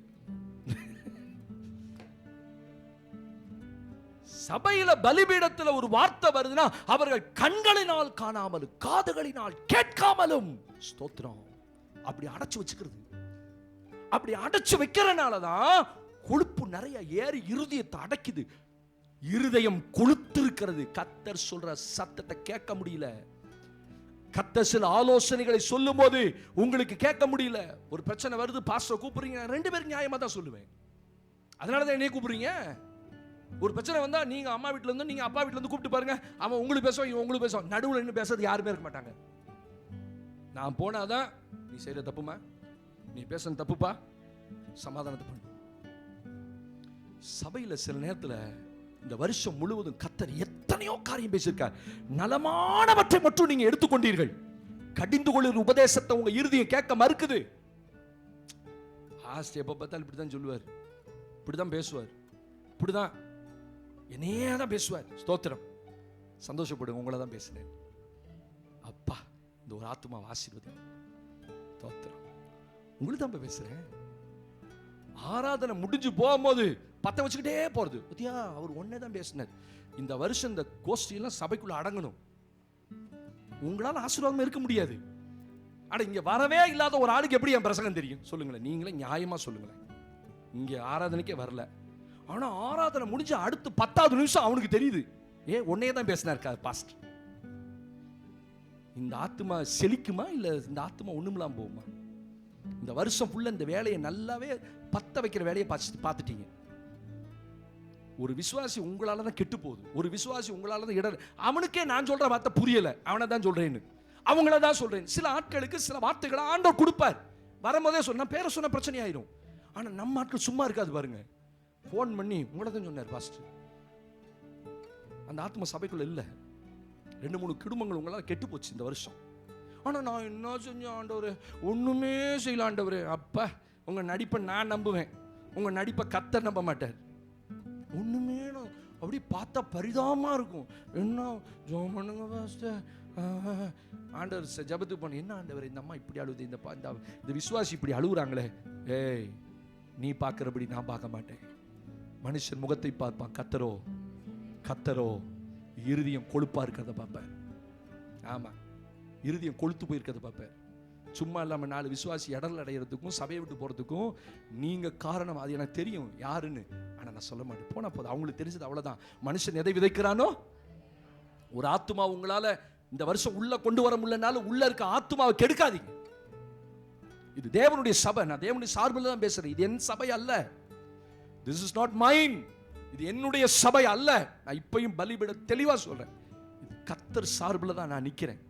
அவர் சார்பில். அவருடைய சபையை கெடுத்தா, என் சபையை கெடுத்தா தேவன் ஒன்ன கெடுப்பார்னு எழுதப்பட்டிருக்கு. எத்தனை முறை இந்த வருஷம் அப்படி பண்ணிட்டோம்ல. தேவையில்லாம ஃபோன் பண்ணி பேசி, தேவையில்லாம சொல்லி அவங்கள கிளப்பி விட்டு உசுப்பி விட்டு. ஸ்தோத்திரம் வேண்டாம். இந்த வருஷம் கர்த்தர் எனக்கு தான் பேசினார்னு சொல்லிக்கிட்டே போங்க. போகும்போது கர்த்தர் இன்னைக்கு என்னோட என்ன பேசினார், யாரோட பேசுறதுக்கும் சொல்றதுக்கும் நீங்க ஆயத்தம் இல்லை, நீங்க அதுக்கு ஆள் அல்ல. போகும்போது இன்னைக்கு என்ன கர்த்தர் என்னோட பேசினேன். போனோன்னே என் பையன் கேட்டேன், என்னடா பேசுனேன் அப்பா, என்ன பேசுனேன் இந்த வருஷம், இந்த வாரம். தெளிவா சொல்றான். இந்த இடத்துல இப்படி பேசுனீங்க, வளர்ந்துட்டான். இப்ப நல்ல பிரசங்கம் கேட்கறான். இப்ப அந்த பிரசங்கத்தை எழுதி வைக்கிறான். பிரசங்கத்துக்கு தலைப்பு சொல்லினா கூட பக்கத்துல பால்ட்ட கேட்டுங்க, பாலனே அப்பா என்ன தலைப்பு சொன்னாரு. அந்த தலைப்பு விளங்குது, உள்ள என்ன சொல்றோன்னு விளங்குது. உங்க பிள்ளைகள் நீங்க முடிச்சோன்னே போய் கேளுங்க, என்னடா சொன்னார் இன்னைக்கு பாஸ், எந்த பாயிண்ட் உனக்கு பிடிச்சது. நான் போன தான் கேட்பேன் பாயிண்ட். அப்பா நீ பேசுனது எது உனக்கு ரொம்ப பிடிச்சது அப்படின்னு கரெக்டாக சொல்லுவான். சில நேரத்தில் முழிப்பான், நோட்டை பார்த்து சொல்றேன் அப்படிமா.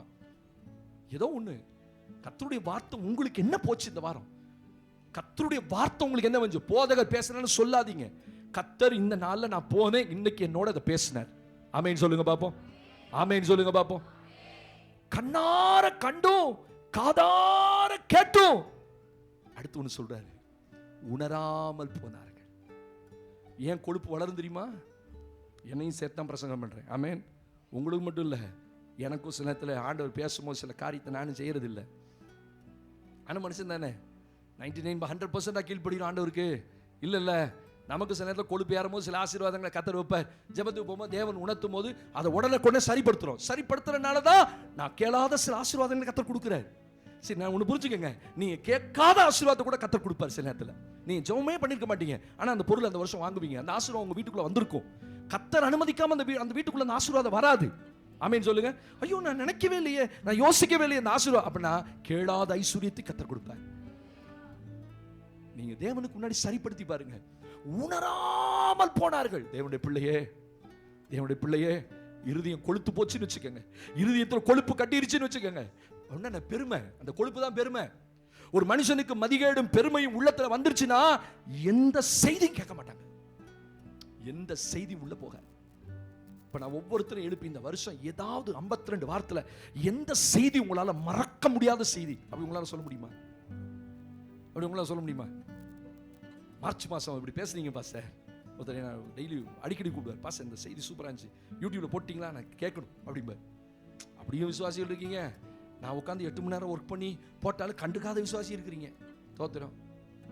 சில நேரத்தில் உணர்வுகள் வரும்போது, யோசனை வரும்போது டக்குன்னு அந்த யூடியூப் செய்தி எடுத்து போட்டு பார்க்கணும். சார் ஆவிக்குரிய வாழ்க்கையில் வளர்றதுக்காக தாங்க பாஸ்டர் மே மாதம் ஒரு செய்தி கொடுத்தீங்க, அந்த செய்தி என் மனசில் நிற்கிது அப்படியே. சில வேளையில் நம்ம உணர்வதற்கு தேவன் தருணம் கொடுப்பார். வார்த்தைகளை ஆண்டவர் சரளமா பேசுவார். அப்படி பேசும்போது உணர்வே வராது. இது எப்பொழுதும் போலதான் ஒரு செய்தி, எப்ப முடியும் அந்த புத்தியிலே இருந்தோம்னா நமக்குள்ள உள்ள ஒண்ணும் போகாது, உணர்வுகள் வராது. அப்ப ஆண்டவர் சொல்ற, இருதயம் கொளுத்துருச்சுன்னா ஒண்ணு நீங்க என்னதான் கண்ணுல பார்த்தாலும் காதுகளை செய்தி கேட்டாலும் உள்ள போக அனுமதிக்க மாட்டீங்க. ரெண்டாவது, உணர்வே இல்லாதனாலதான் இருதயம் கொழுப்பாயிட்டே இருக்கு. ஒவ்வொரு வாரமும் ஆராதனையும் சரி செய்தியும் சரி, கர்த்தர் என்னோடு இதை பேசுனான்னு உணர்றவங்க மட்டும்தான் அந்த இருதயம் கொழுப்பா போகாது, இருதயத்துல கொழுப்பு கட்டாது. ஆமேன்னு சொல்லுங்க பாப்பா. மூணாவது இன்னொன்னு வாசித்து ஆண்டவருக்கு ஸ்தோத்திரம். அதுல வாசிமா தொடர்ந்து, கண்ணார கண்டும் அறியாதிருப்பீர்கள், இந்த ஜனங்கள் கண்களினால் காணாமலும் காதுகளினால் கேளாமலும் இருதயத்தினால் உணர்ந்து மனம் திரும்பாமலும் நான் அவர்களை ஆரோக்கியமாக்காம. பாருங்க, ஆண்டவராலேயே சில நேரத்துல ஆரோக்கியமே ஆக்க முடியல. அப்பா, ஆண்டவராலேயே ஆரோக்கியமாக்க முடியல, யாருப்பா ஆரோக்கியமாக்க முடியும்? உங்களை குணப்படுத்தணும்னு ஆண்டவர் பார்க்கிறாரு. சில நேரத்தை விட்டு கொடுக்க மாட்டேங்கிறோம், இருதயத்தை ஸ்டெபன் ஆக்கிக்கிறோம். கர்த்தர் பேசுவார் சில நேரத்தில். ஆமென். அவர்கள் உணர்ந்து மனம் திரும்ப. அடுத்த படி ஒன்று இருக்கு பாருங்க. அடுத்த படி, இருதயத்தில் கொழுப்பு கட்டக்கூடாது அப்படின்னா நான் அப்பப்ப தேவனுடைய சமூகத்தில் மனம் திரும்பிடணும். நான் செஞ்சது தப்பு ஆண்டவரை மன்னிச்சிருங்க, நான் பேசுனது தப்பு ஆண்டவரை மன்னிச்சிருங்க, நான் பார்த்தது தப்பு ஆண்டவரை மன்னிச்சிருங்க, இப்படி நான் பேசியிருக்க கூடாது ஆண்டவரே, ஸ்தோத்திரம், என்னை மன்னிச்சிருங்கப்பா. இந்த சின்ன சின்ன சரிப்படுத்துதல்கள் தான் உங்க ஆவிக்குரிய வாழ்க்கையை ஆசீர்வதிக்கும். அல்லேலூயா சொல்லுங்க.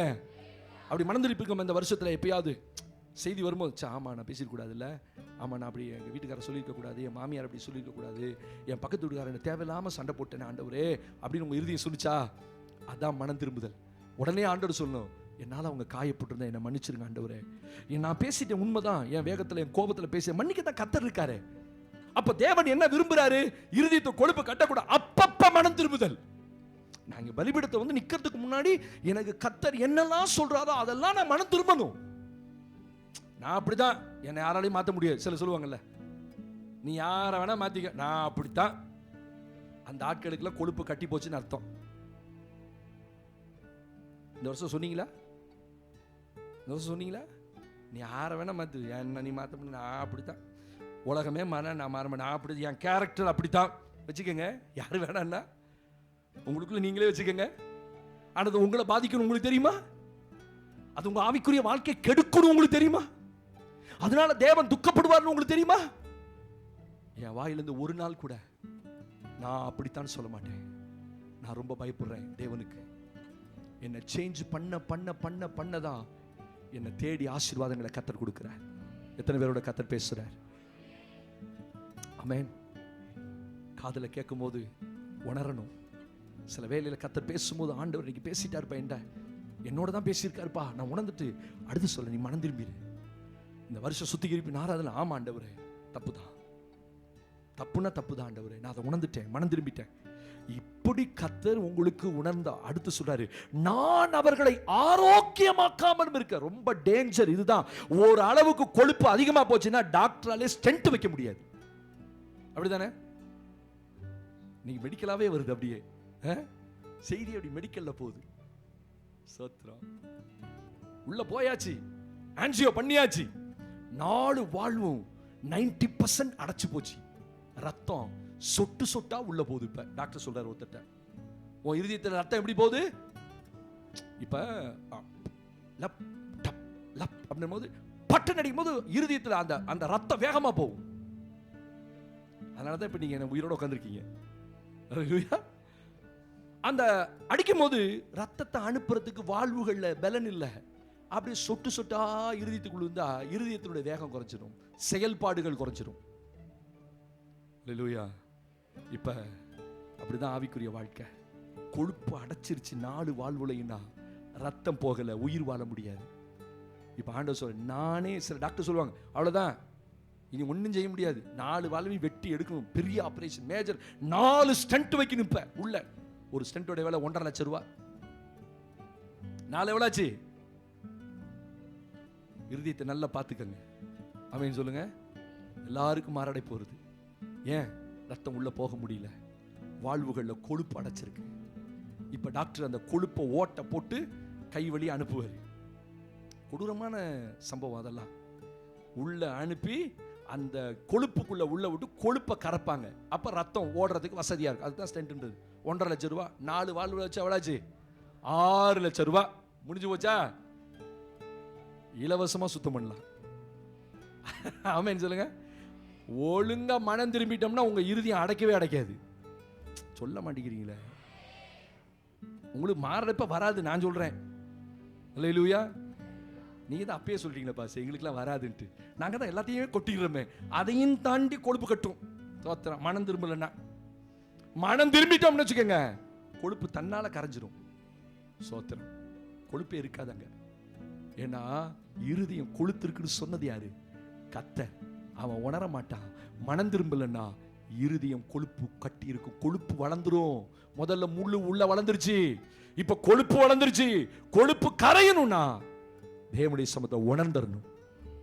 ஐயோ, அசுத்த உதடுள்ள மனிதன், அசுத்த உதடுள்ள ஜனங்கள் மத்தியில் வாசம் பண்ணுகிறேன். அவன் எப்ப சொன்னான் தெரியுமா? when he saw God. எப்ப அவன் தேவனை முகமுகமாய் சந்தித்தானோ, எந்த தேவ பிள்ளை தேவனை சந்திக்கிற அனுபவம் இருக்கோ அவங்க மட்டும்தான் சொல்ல முடியும், நான் அசுத்த உதடுள்ள மனிதன், என் வாழ்க்கையில அசுத்தம் இருக்கு, ஆண்டவரே என்னை சுத்தம் பண்ணிருங்க, அவன் சொன்ன உடனே பலிபீடத்திலிருந்து நெருப்பை கொண்டு வந்து குறடுகளால் பிடித்து அவன் உதட்டை தொட்டானா ஒரு தூதன். இந்த காலையில தான் நடக்க போகுது. உங்க இருதயத்தை கத்த தொடணும், உங்க கண்களை தொடணும், உங்க வாயை தொடணும், உங்க கைகளை தொடணும். சில இடங்கள்ல தேவனுக்கு பிரியமில்லாத காரியங்கள் நடந்திருக்குது. ஸ்தோத்திரம். I saw in my spirit, என் ஆவியில சில காரியங்களை நான் உங்களுக்குள்ள பார்க்கிறேன். ஆண்டவருக்கு மகிமை உண்டாகட்டும். சிலருடைய கைகள் சுத்தம் இல்லை, சிலருடைய வாய்கள் சுத்தம் இல்லை. ஏகப்பட்ட வார்த்தைகள், ஏகப்பட்ட அநியாயமான உலக மனுஷனே சொல்றான், இந்த பொம்பளை இப்படி பேசுறாளே, இவளுக்குலாம் அழிவு வராதான் ஒரு விசுவாசியை பார்த்து ஒரு உலக மனுஷன் பேசுறான்ப்பா. அந்த மனுஷன் ரோட்ல பார்த்து சொன்னா, அது விசுவாசியா அவங்க பாச, உங்க சர்ச்சை தான் வருதா, இப்படி பேசுதே நியாயம், ஒரு மனசாட்சியே இருக்க வேணாம் அந்த அம்மாவுக்கு. என்னங்க பேசுனேன் நான், என்னங்க டேப் ரெக்கார்டா பிடிச்சிட்டு வர முடியும்? ஆனா பேசக்கூடாததை பேசுறேன். ஐயா, நீங்களாம் மறந்துட்டீங்கல்ல, அதெல்லாம் கர்த்தருடைய சமூகத்தில் நிக்குது. நீங்க சத்தம் போட்டதும், நீங்க பேசுனதும், அநியாயமா திட்டினதும், அநியாயமா அசுத்தமான வார்த்தைகளை பேசுனதும், ஒருவேளை மனுஷன் மறந்துட்டான், ஆனா தேவனுடைய சமூகத்தில் நின்று கொண்டு இருக்கு. இந்த காலையில மனம் திரும்பிருங்க. என் ஆண்டவரே என்னை ஆசீர்வதிக்க மாட்டேன், என் நிலைமை மாறலையே. கர்த்தர் சொல்ற, உன்னை நீ மாத்து, உன் நிலைமையை மாத்து, உன்னை நீ கன்ஃபஸ் பண்ணு. பண்ணது தப்பு, நான் பேசுனது தப்பு, நான் பார்த்தது தப்பு, என் கைகள் சுத்தம் இல்லை, வேலை செஞ்ச இடத்துல என்ன கிடைக்குதோ தூக்குற கை இது. ஐ saw in my spirit, என் ஆவிக்குரிய கண்களை நான் அதை பார்க்குறேன். சிலருடைய கைகள் சரியில்லை. இந்த சபையில் வேலை பார்க்குற இடத்துல எதையோ எடுத்துட்டு வரீங்க, உங்க ஓனருக்கு தெரியாம, எஜமானுக்கு தெரியாம. கர்த்தர் எச்சரிக்கிறார். ஸ்தோத்திரம். அந்த வேலையை செய்யாதீங்க, ஓனருக்கு தெரியாம காரியங்களை செய்யாதீங்க. உங்க கை சுத்தம் இல்லை, ஆண்டவரை கன்ஃபஸ் பண்ணிருங்க, என் கை சுத்தம் இல்லை, எடுத்துட்டேன் ஆண்டவரை, மன்னிச்சிருங்க. வாயில பேசிட்டேன் கெட்ட வார்த்தைகள், காதுகளில் எப்பொழுதும் பக்கத்து வீட்டில் உட்காந்து எல்லாம் ஊருக்கு அதை உலகத்துக்கு அதை அவன் வீட்டில் இருந்தது இவன் வீட்டில் இருந்தது ஒன்றை சுத்தமான உங்களை அசுத்தப்படுத்துறான் உலக மனுஷன். பக்கத்தில் உட்கார நீங்க ரைட் நல்லா இருக்கா ரைட், அந்த வீட்டில் எப்படிங்க, இவனே இந்த அம்மாவே சோர்ந்து போயிடும் சொல்லி சொல்லி ரைட், அந்த அக்கா எப்படி நம்ம ஆட்டில் உட்காந்து கேட்டுட்டு இருக்குது. உங்களை அசுத்தப்படுத்துறீங்க. ஆனால் சொல்ல, இன்னைக்கு நீ பரிசுத்தப்படுத்திக்க, உன் இருதயத்தில் உள்ள கொழுப்பு கரையணும். ஆமே. மூணாவது ஒரே ஒரு வார்த்தையை நான் வாசித்து கடந்து போக விரும்புகிறேன். ஆண்டவரை நீங்க சுத்திகரிக்க விரும்புகிறார். ஸ்தோத்திரம். வாசலாமா மத்தேயு 15ஆம் அதிகாரம், 13ஆம் அதிகாரம், அதே அதிகாரத்தில் மத்தேயு 13ஆம் அதிகாரம் 24 முதல் 27 வசனங்களை வாசித்து நாம் கடந்து போக போகிறோம். வேறொரு ஊமையை அவர்களுக்கு சொன்னார். பரலோக ராஜ்யம் தன் நிலத்தில் நல்ல விதையை விதைத்த மனுஷனுக்கு ஒப்பாயிருக்கிறது. மனுஷர் நித்திரை பண்ணுகையில் அவனுடைய சத்துரு வந்து கோதுமைக்குள் களைகளை விதைத்து விட்டு போனான். பயிரானது வளர்ந்து கதிர் விட்ட போது, நல்ல கவனி, குறிச்சு வச்சுக்க, பயிரானது வளர்ந்து கதிர் விட்ட போது களைகளும் காணப்பட்டது, களைகளும் வளர்ந்தது. வீட்டெஜமானுடைய வேலைக்காரன் அவனிடத்தில் வந்து, ஆண்டவனே, நீர் உமது நிலத்தில் நல்ல விதையை விதைத்தீர் அல்லவா? பாருங்க, வேதம் சொல்லுது, ஆண்டவனே உங்க நிலத்துல நல்ல விதை தானே விதைச்சீங்க, பின்னை அதில் களைகள் எப்படி உண்டானது என்றார். ஹலோ, முள்ளு வளர்ந்துச்சு. எத்தனை வருஷமான இந்த செய்தி மறக்க கூடாது. ஆமென் சொல்லுங்க. முள்ளு வளர்ந்துச்சு. ரெண்டாவது, வெரி குட், கொழுப்பு வளர்ந்துச்சு. தோத்திரம், அல்லேலூயா. மூணாவது, களைகள் வளர்ந்தது. பயிரும் வளர்ந்தது, களைகளும் வளர்ந்தது. இங்கதான் கேட்கிறான் வீட்டெஜமான்ட்ட போய், வேலைக்காரர் கேட்கிறான், வீட்டெஜமானே எப்படி நீங்க நல்ல விதை தானே விதைச்சீங்க, நல்லா தானே சொல்லி கொடுக்குறீங்க, உங்க வீட்டுல சண்டை வரும்போது உங்க பாஸ்ட் என்னதான் சொல்லி கொடுத்தாரு அப்படிம்பா, அப்படிதானே? இப்படித்தான் சொல்லி கொடுத்தாரா சண்டை போடுறதுக்கு? இப்படிதான் கத்திய தூக்க சொல்லி கொடுத்தாரா? என்ன RSS சாகா அமைப்பு நடத்துறதுக்கு, எல்லாத்துக்கும் குச்சி சண்டையும் கத்தி சண்டையும். வாருங்கள், ஒரு மனுஷன் மனம் திரும்புறதுக்கு இங்க வார்த்தைகளை ஆண்டவர் சொல்லி கொடுக்கிறாரு. அப்படிதானே? ஹலோ, அப்படிதானே? ஆனா உங்க வீட்டுல சண்டை நடக்கும் போது உங்க வீட்டுக்குள்ள என்ன வார்த்தை வருது? இதுதான் உங்க பாஸ்ட் கத்து கொடுத்தாரா? அங்கேயும் பாருங்க, என்னைய விட மாட்டேங்கிறான். அல்லேலூயா. நான் எல்லா இடத்துலையும் நிறைஞ்சிருக்கேன். உங்க வாழ்க்கை எல்லா இடத்துலையும் எல்லா ரூபத்திலையும் நான் வந்துகிட்டு இருக்கேன் உங்க வீட்டுக்குள்ள. பிள்ளைங்க கீழ் பாஸ்ட சொல்றேன், நான் சொல்லுவாங்க, ஏன்னா நீங்க என்னை பத்தி தாறுமாற வீட்டில் பேசும்போது அவனுக்கு மதிப்பே இருக்காது என் மேல. நான் உங்களுக்கு சொல்லித்தரேன் ஒன்று அன்பா, என்ன வீட்டில் உட்காந்து பிள்ளைகள் முன்னாடி எங்களை பத்தி பேசாதீங்க. பாஸ் அப்படி சொல்லாமா, பாஸ் இப்படி சொல்லாமா, அவங்க அப்படி பண்ணலாம். உங்க பிள்ளைகளுக்கு நஞ்ச விதைக்கிறீங்க. அந்த பிள்ளை எங்களை பார்க்கும்போது நல்லா பார்க்காது. அப்புறம் நீங்க அழுதுட்டு வந்து என் பிள்ளை இப்படி செய்யறான் பாஸ்டர், நான் என்ன சொன்னாலும் அவனுக்கு உள்ள இறங்காது. ஏன்னா நீங்க தான் ஏற்கனவே விதைச்சிட்டீங்களே உள்ள, தப்பு தப்பா என்ன கூச்சி விதைச்சிருக்கீங்க. என்னை பத்தி பேசும்போது அவ்வளோ கோபம் உங்களுக்கு, ஆனா என்ன நேரில் பார்க்கும்போது ஹல்லேலூயா. இந்த பாஸ்டர்ஸ் அப்ரிசியேஷன் டேல உங்களுக்கு ஞாபகம் இருக்கா, அந்த ஒரு பிரதர் என்னை கட்டி பிடிச்சிட்டு அழுகிறார். நானே பயந்துட்டேன், என்னடா இப்படி அழுகுறாரு. அடுத்த மாசமே சபையை விட்டு போயிட்டான். இந்த அழுகுற ஆம்பளையும் அதுக்கு மேல நான் சொல்ல மாட்டேன், ஏன்னா எங்கால பத்தி தான் நான் பேச முடியும், அவங்க கோச்சிக்க மாட்டாங்க. உலக பிரகாரமா சொல்லுவாங்க, அழுகுற ஆம்பளையும் சிரிக்கிற பொம்பளையும். நீங்க சிரிங்க நல்லா, அதுக்காக முன்ன வந்துருக்காதீங்க. சோத்திரம், நான் தப்பா நினைக்க மாட்டேன் உங்களெல்லாம், அவ்வளோ நல்ல பாஸ்டர் நான். சோத்திரம், உங்களை சிரிக்க வச்சு அழகு பார்க்குற பாஸ்டர் நான். நீங்க உம்முனே இருக்கக்கூடாது. பாசமா சொல்லுவாங்க சில நேரத்தில், எப்பா அந்த அம்மா சிரிச்சுட்டாங்கப்பா உங்க செய்தியில, அப்பா எனக்கு அது போதுப்பா. மேல உட்காந்து பார்த்துக்கிட்டே இருப்பாங்க, சிரிக்காத ஆளை கூட சிரிக்க வச்சுட்டீங்க. ஒருத்தர் வீட்டுக்காரர் அன்னைக்கு தான் வந்திருக்கிறாரு சபைக்கு, முடிச்சு போனா உங்க பாஸ்டர் நல்லா காமெடி பண்றாரு. நான் காமெடி பாஸ்டா? அட கத்தாவே, அன்னைக்கு தான் வந்தா, அன்னைக்குன்னு பார்த்து சிரிப்போ சிரிப்பு செய்தி. என்னைக்குமே சீரியஸா போக கூடாது இல்லைங்களா? எல்லா செய்தியுமே அப்படியே அப்படியே நானும் தேவதூதன் போலவும், நீங்களும் அப்படியே பாவம் பாவிகளும் பரதேசிகள் மாதிரி நான் அப்படியே நின்று பிரசங்க, அப்படிலாம் இல்லைங்க. ஆமென். ஒரு ஃப்ரெண்ட்லி அணுகுமுறை இருக்கணும். இங்க நிற்கும் போது நான் பாஸ்ட், கீழே வந்துட்டா உங்களுக்கு ஃப்ரெண்டு. தேவனுக்கு மகிமை. அதுக்காக கடன் கேட்கக்கூடாது. ஃப்ரெண்டு கிட்ட கடன் அன்பை முறிக்கும்ல, எலும்பை முறிக்கும். தோத்திரம், அல்லேலூயா. எங்க போனாலும் நீங்க அந்த விதைக்கிறது தான் அந்த பிள்ளைகளுக்கு. அப்ப நான் சீரியஸா உட்காந்து, அம்மா அப்படி இருக்காதம்மா, பிள்ளைமா அப்படி, நான் பொம்பளை பிள்ளைமா அப்படி இருக்கணுமா, ஆம்பளை பையன் அதை கேட்டுக்கிட்டே சிரிச்சுட்டே இருப்பேன். என்னடா உங்களை பத்தி எங்க அம்மா அவ்வளோ பேசுறாங்க வீட்டில், போச்சா காட்டி கொடுத்துட்டானா அவங்கள, அப்படியா நீ இப்போ எப்படி இருக்க, அப்படியே போடா அப்படின்ட்டு. சோத்திரம், அல்லேலூயா. அம்மா, களைகளும் வளருகிறது, பயிர் தான் வளரணும். பயிர் வளர்றதுக்கு பதிலாக கதிர்கள் அல்ல, கதிர் நல்லா குடிங்க. பயிர் வளர்ந்து இப்போ ஒரு ஸ்டேஜுக்கு மேல போயிருச்சு, கதிர் விடுகிற நேரம். ஆமென். ரொம்ப அழகா எழுதியிருக்கார்ல, அந்த இடத்தை ஆண்டவர் எழுதாம போகல. பயிர் வளர்ந்தது, கதிர் விட்ட போது, ஸ்தோத்திரம், நல்ல கனி கொடுக்கிற நேரத்துல உள்ள களைகள் வளர்ந்தது. அநேகர் இந்த வருஷம் ஆசீர்வாதத்துக்குள்ள வந்திருக்கணும். கதிர்கள் விட ஆரம்பிக்கும் போது சில களைகள் உங்களுக்குள்ள இருந்தனாலதான் உங்களால கதிர் கொடுக்க முடியல, கதிர்கள் வெளியே வரல. ஸ்தோத்திரம். என்ன பிரச்சனை அங்க? என்ன பிரச்சனை சொல்லுது? கோதுமைக்குள் பிசாசு வந்து களைகளை விதைத்து விட்டான். நல்ல பயிர், நல்ல சரீரம் தான், ஆவிக்குரிய வாழ்க்கை அப்படியே ஆண்டவர் ஒப்படையா சொல்றாரு பாருங்க. மனுஷன் நித்திரை செய்த போது என்ன செய்தது? பிசாசு வந்து அவனுக்குள் களைகளை விதைத்து விட்டு போனான். தூங்கும் போது ராத்திரி பிசாசு என்ன செய்யறான்? அப்படி அர்த்தமா? மனுஷன் நித்திரை பண்ணுகிற போது அப்படின்னா அவன் கவனமா இல்லாத போது, எச்சரிக்கையா இல்லாத போது, ஜெபிக்காத போது. நீ ஜெபிக்காத கிறிஸ்தவனுக்கு பாருங்க, நிறைய பிசாசு களைகளை வச்சிருப்பான். ஒரு சின்ன பிரச்சனை வந்துட்டா பாடம் போட போடாமா அப்படிம்பாங்க. நல்ல விசுவாசி சபைக்கு வரும், என்னடா பாடம் போட போடாமான்னு கேட்டுச்சா உங்கள அப்படின்னு. ஆமா பாஸ்டர், அல்லேலூயா. பாடம் போடுன்னு சொல்றதுக்கு ஒரு விசுவாசியா? இவ்வளவு வருஷம் ஃபுல்லா கத்தியிருக்கேன். ஒரு பிரச்சனை வந்தா எங்க வரணும்? ஆமா, இந்த கையில ஒரு ஆபரேஷன் ஆயிடுச்சு, ஒரு கொழுப்பு கட்டி இந்த கையில இருக்குது, இதையும் ஆபரேஷன் பண்ண பாடா முட்டா. பாஸ்டர் வந்து, டே பாஸ் ஐயா என்ன ஊத்தி ஜோம் பண்ணுங்க, அப்படித்தானே சொல்லணும். நான் அப்படித்தான் சொல்லி கொடுக்குறேன். சொல்லுங்க,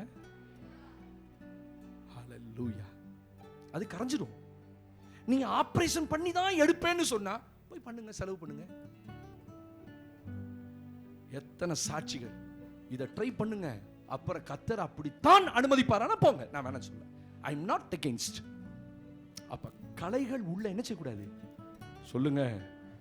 என்ன குறிச்சு கசப்பு வெறுப்பு உங்களுக்கு இருக்கவே கூடாது இந்த வருஷத்தின் கடைசியில. அல்லேலூயா. ஆமா, ஆண்டவரே என்னை மன்னிச்சிருங்க, நான் அப்படிதான் சொல்லிட்டு வந்தேன். எனக்கு யாரை குறிச்சு கசப்பு வெறுப்பு, உங்களெல்லாம் பாருங்க தேவதூதர்களை போல பார்க்கிறேன். உங்க முகம் எனக்கு அப்படியே தேவதூதனை போல இருக்கு. அப்படி இருக்கீங்க, அப்படியே தகதகன் மின்றீங்க. ஸ்தோத்திரம். நான் உங்களை அப்படித்தான் நினைச்சேன். ஒரு கசப்பு இல்லை, ஒரு வெறுப்பு இல்லை. கலைகள் உள்ள வருது. பேதுருவை கர்த்தர் சொல்லி முடிக்கிறேன். பேதுருவை கர்த்தர் ஆசீர்வதிக்கும் முன்னாடி, நீ குணப்பட்ட பின்பு உன் சகோதரரை ஸ்திரப்படுத்து. நல்ல மனுஷன், நல்ல பேதுரு, அவன் நல்ல அப்போஸ்தலன், ஆண்டவரால 3 பேர் ரொம்ப க்ளோஸ், அந்த க்ளோஸ்ல இன்னும் க்ளோஸ் பேதுரு. அப்படிப்பட்ட ஒருத்தனை சொல்றாரு, நீ குணப்பட்ட பின்பு நீ இன்னும் சில இடத்துல சரியாகல பேதுரு. எங்க சரியாகல? இயேசுவை பிடிக்க வரும்போது வெட்டினாம ஒரு வெட்டு, மல்கூச காதற வெட்டினான். அப்பதான் கதை சொன்ன, இன்னும் நீ குணமாகல, உனக்குள்ள இன்னும் கோபம் இருக்குது. இந்த ஆவிக்குரிய வாழ்க்கையை அழிச்சு போடுற ஒரு காரியம் கோபம். டாக்டர் பில்லி கிரஹாம் அவர்கள் எழுதினாங்க ஒரு புஸ்தகம், கொல்லும் கொடிய பாவங்கள் 7.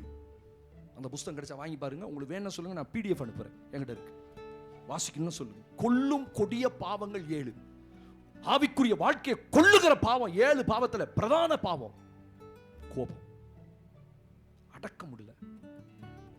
எத்தனை செல்போன் உடைஞ்சது இந்த வருஷம்?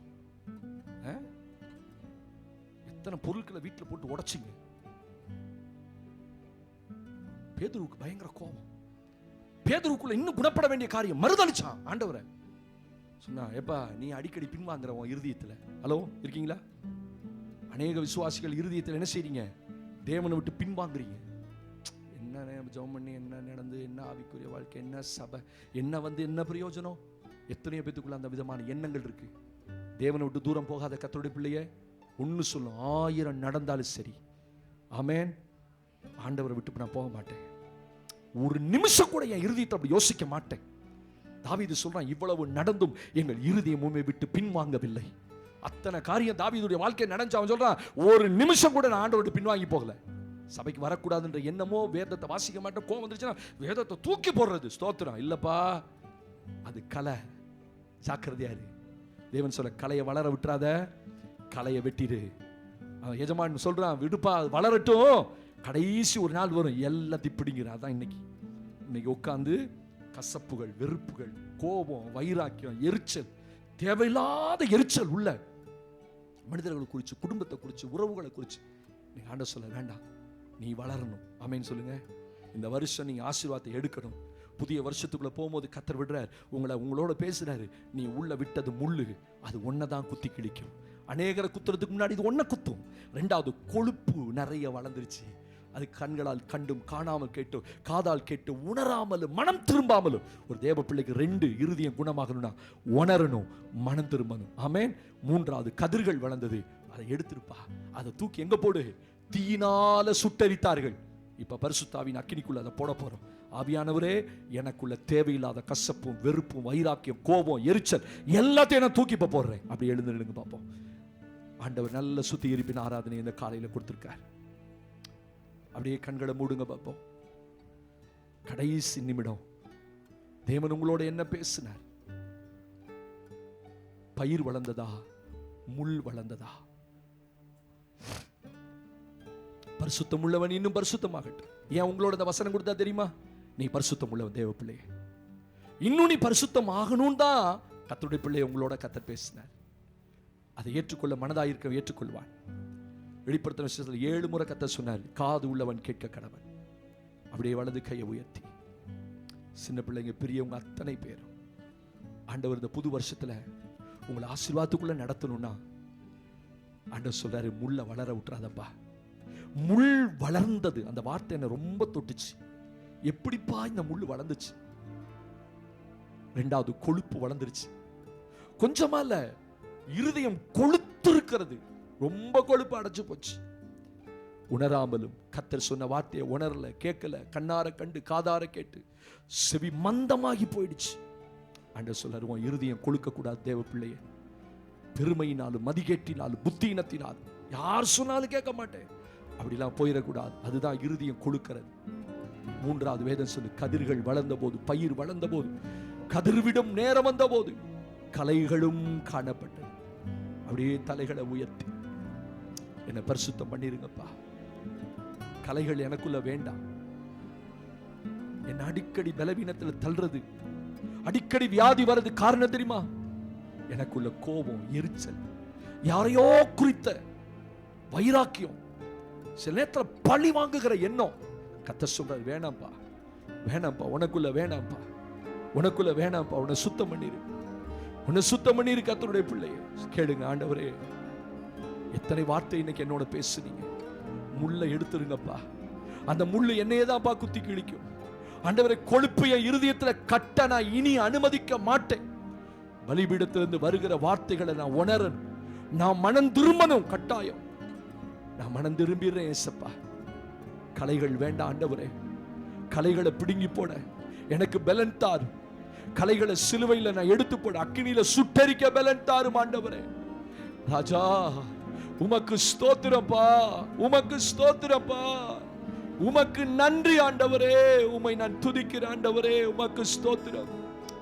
பலிபீடத்தில் என்னை பரனே படைக்கின்றேனே இந்த வேளை. அடியேனை திரு சித்தம் போல ஆண்டு நடத்திடுமே. அடியேனை திரு சித்தம் ஆண்டு நட. கைகளை உயர்த்தி சொல்லுங்க. கல்வாரியின் அன்பினையே, கல்வாரியே அன்பினையே கண்டு விரைந்தோடி வந்தேன். Kalwa. Thank you Holy Spirit. உடைய ஜனத்தை நீர் பரிசுத்தம் பண்ணுகிறதுக்காய் நன்றி. தோடி வந்தே கழுவும் உம் திரு ரத்த. அந்த வார்த்தையை சொல்லுங்க. கரை நீங்க இருதயத்தை, இருதயத்தை கழுவும். ஓ, கரை நீங்க இருதயத்தை.